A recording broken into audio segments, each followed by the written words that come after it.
That's $1 million question for kids. What does a superintendent do? So I'm responsible for the strategic direction of the entire school corporation. When you think about that, that's over 11,000 students, over 1,600 employees. Overall, I deal with all things on an operational standpoint. So oversee business, facilities, transportation, food service, all aspects of operating. So we've had a lot of growth in the district, and so we've had a lot of different construction projects. So we kind of saved the flagship, the high school, for last year.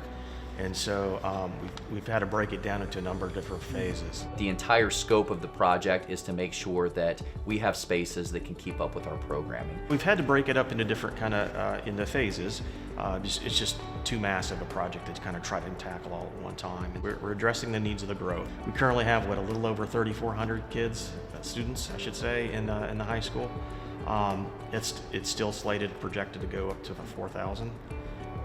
And so in the next 10 years. And so this additions will help us in regards to space, but then you also have to remember that the core center of the building still is 50 years old. So we have not only growth issues, but aging facility issues. And so over time, we'll essentially address all parts of the high school. It's several $1 million.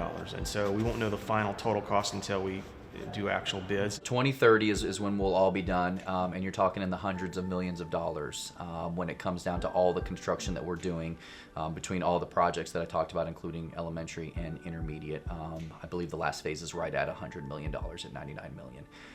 And it's important to understand on the financing side that all of those dollars that go into construction can't be used for anything else. One of the big misconceptions in construction is, can we pay salaries out of that, or can we buy equipment out of that? And the truth is, it all has to go to capital projects and construction. And so it's a large price tag, but it comes with benefits to our students directly, and that's what we're most excited about. It's moving along very nicely. I mean, obviously you see a lot of people working out there.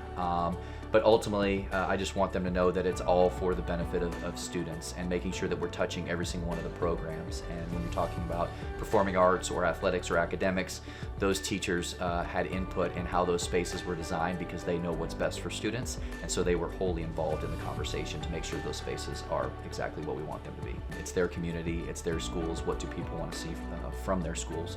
Because ultimately, our students are the ones that are actually experiencing, they're the end user of the whole process. And so we want to make sure that they're comfortable with it. That's how I can gauge the success of what we're doing.